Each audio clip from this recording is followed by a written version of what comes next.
السلام عليكم.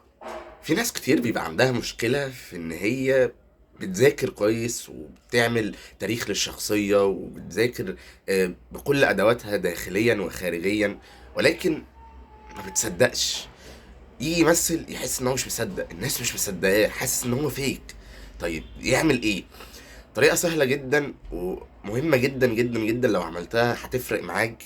هي انك تشوف الحاجة على هيئة صور.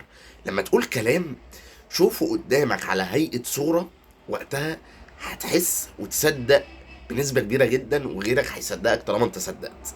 لما تشوف الكلام اللي مكتوب في مشهد حواري عادي او مونولوج او اي حاجة ايا ما يكن، تشوفها على هيئة صورة، حتى لو مايم، حتى لو في دراما حركية بتعملها، انت بتفهم الحاجة دي مبرراتها ايه وبتشوفها على هيئة صور، هنا هتصدق وتحس جدا. طبعا الموضوع مش هيجي من اول مرة ولا تاني مرة، الموضوع عايز انك تتعود على الموضوع ده.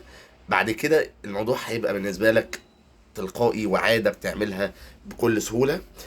شوف الحاجة والكلام اللي انت بتقوله على هيئة صور، وقتها هتصدق فغيرك هيصدقك. بس كده.